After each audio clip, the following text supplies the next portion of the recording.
What's up, everybody? I am Taylor, and I'm powerless over life, but not my reaction to life. I created this channel to strictly share my experience, my strength, my hope, my truth, what I've learned from the fellowship, and what I've learned with doing research on my own and just having life experience in general. I do not speak for these 12-step programs as a whole. This is strictly my experience, my strength, my hope. I wanted to make that very clear.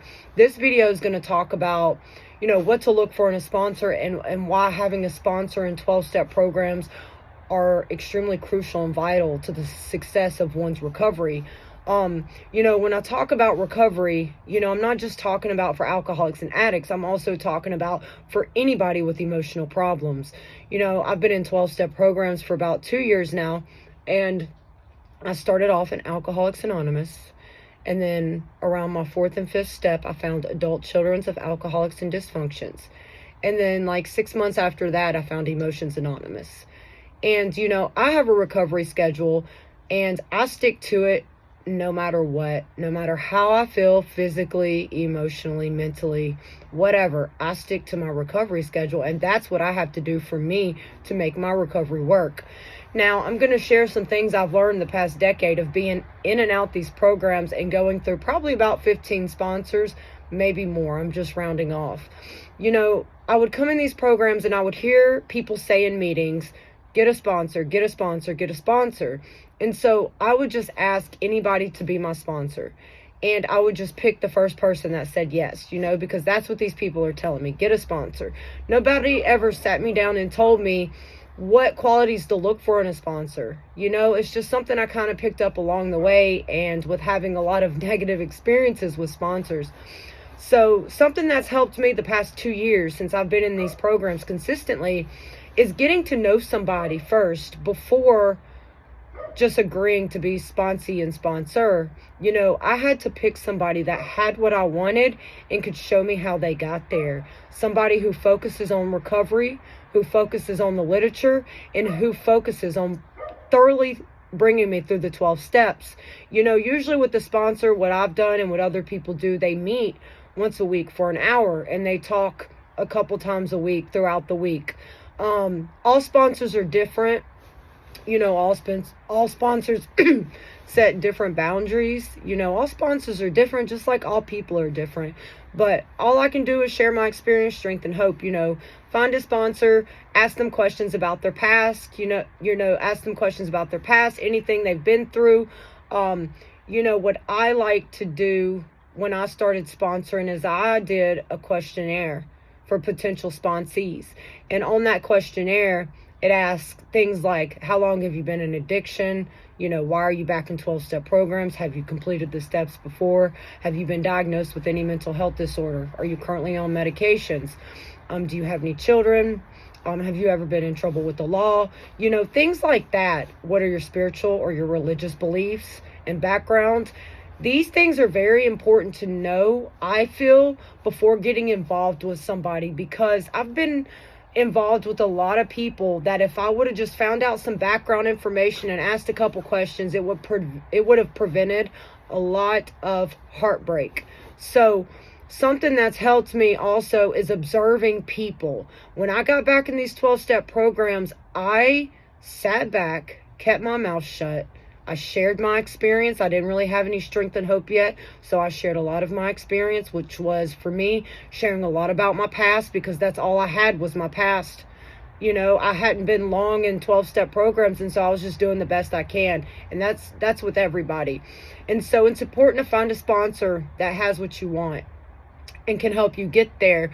Now, I've had sponsors drop me because I was on psychiatric meds, for relapsing, for not keeping commitments, not picking up the phone when I said I was going to, not meeting when I said I was going to, showing up late, being careless, being irresponsible.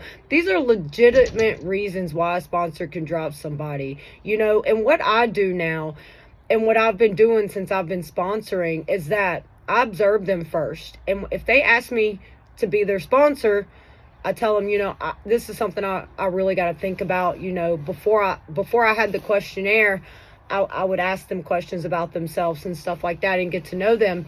But Now I ask them, hey, is it okay if I send you this questionnaire? It just has to be short answers. It doesn't need to be your whole life story. I just need to know the main facts. And, depending on what that questionnaire says, I take that, I gather that data, and I meditate and self-reflect on it. Because for me, even making a decision based on good emotions can be a very bad thing for me. I have to question my motives. I have to self-reflect and meditate to make sure that I am making the right decision, because my entire life I got used to making the wrong decision. So I'm just very careful now since I got in the program. And I also will say something like this. Hey, do you want to just meet up once a week as study buddies? And I can give you, step work, and I can share my experience, strength, and hope. And, we can see how that goes, and if a person doesn't, complete assignments, or they don't show up, or, they're unwilling, or they're dishonest, that shows me right off the bat they're not ready to work this program. And that's the thing with me. And this is strictly my experience, strength, and hope, and what other people's have been through. If a person is not willing, and if a person can't be honest with themselves or other people, they do not have what it takes to make this program work. And that's the reality of it. I was so unwilling, and I was so dishonest coming in and out these programs. I could not be honest with myself. My brain was programmed to manipulate, lie, and do all these things. And so it was hard for me to live an honest life. It was hard for me to be honest. I had never had to be honest. And honestly, I never wanted to be honest. And so it's really important to work with the sponsor, with working the steps, because, they share their experience, strength, and hope. And I like to pick a sponsor who has at least 2 years of sobriety, somebody who has a sponsor themselves, whose sponsor has a sponsor, somebody who is working an honest program. And I have people ask me, well, Taylor, what does working in an honest program look like to you? Well, it means to me, are they being honest? Are they open-minded? Are they willing? And are they taking action in their program? That's what working an honest program means to me. And that's what the programs suggest us to do in order to make the program work. So if somebody's lacking in one of those things, then they're not working an honest program. And something I also like to do when getting involved with people in general in 12-step programs is, like I stated before, I like to observe people. You can tell a lot by how a person acts, their behaviors, their actions, their attitudes. And I'm very careful who I tell personal stuff to, because I've been burnt so much my entire life. And that's just a survival mechanism that I've done my whole life. But, for example, there's some things I can open up to some people that I just don't feel comfortable open up with other people. And especially in 12-step meetings, in a meeting setting, I don't have to share my whole life story with 50 people in a meeting. I don't have to lie and hide things either. I have a group of women that I can depend on, emotionally, for support, that I choose to depend on emotionally. But I've really learned to depend on myself emotionally. But it's always good to have a solid support system of people you can trust, people you can be vulnerable with, and people who are going to love and accept you for who you are, and people you don't have to mask in front of, and it says in meetings that we need to be completely honest. Yes, that's true, but that doesn't mean be honest with every single person you meet. There's some things you just don't have to talk about if you're uncomfortable to talk about. The steps say admitted to it at least one human being the exact nature of our wrongs. It does not say admitted to the whole group. And so that is why it's really important. I lived that life that addiction carries, growing up dysfunction, surrounding myself around people that were constantly hurting me, that were being emotionally and physically abusive. I surrounded myself with those people my entire life. And so when I got back in the program 2 years ago, I decided, hey, I can't surround myself with these types of people anymore. I have to surround myself with honest people, people who are open-minded, who are willing, who are putting their recovery first, people who are positive, people who don't just bring the experience, but they also bring the experience, strength, and hope. And it was so uncomfortable being around positive, honest people. I felt so icky. I felt weird. I felt left out. Like I felt yuck. But the more I forced myself to do what was uncomfortable, the more it became natural habit, the more I started becoming honest, the more I started becoming open-minded and willing. And, I had to tell myself when I got back in these programs, I said, you know what? These people are always telling me all these suggestions. If I just do this, if I just do that, this program works. But I never gave it a try before. I would just try a suggestion once.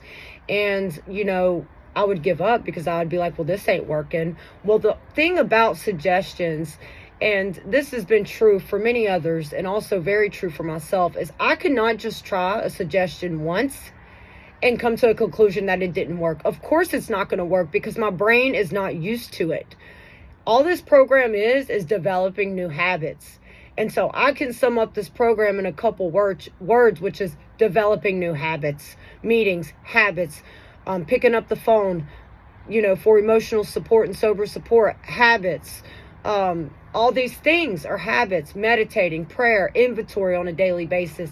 It's all about habits. And so when I realized that I am not my brain, that if I force myself to do what I know is going to benefit me, even though my brain doesn't want to, that is what willingness is. Overcoming that negative mind, that diseased mind, that mind that tells me 1,000 reasons of why I shouldn't do something that is going to benefit me, instead of giving me 1,000 reasons why I should do something that's going to benefit me. And the more I overpowered my brain, the more I was willing to not listen to that side of my brain, the more I grew, the more stronger I got, the more natural things came to me, natural responses. I can pause now. I can regulate my emotions. I can do things when I don't want to do things because I know that I'm going to feel better when I do these things. So really, all it's about is tricking your brain into a new way of life, a new way of thinking. And so that is why having a sponsor is really important, and finding a sponsee who is also working an honest program. And there are many different ways of doing things. And like I said, this is just the way I do things. This is the way other people do things, but it's really important because I tried to work the steps myself. It did not work because I could not understand the literature. I could not understand. I didn't even know what the hell the 12 steps were, so I needed people that had experience and that also brought the strength and hope to guide me. I would not be where I'm at without the fellowship and 12-step programs. That is where I've learned everything I know today, besides doing my own research, my own reading and YouTube videos and all of those healthy things. I would not be where I am today without the fellowship. And that is the most important part of recovery, is having other people who get you, who relate to you, who understand you and accept you for who you are. But remember, wherever you go in life, even in 12-step programs, there are always going to be unhealthy people. So just keep that in mind. And I hope this video can provide you with some useful information to help you on your recovery. I will soon be posting another video. And if anybody has any suggestions and wants to know anything, just post it in the comments and I'll see what I can do. Appreciate you.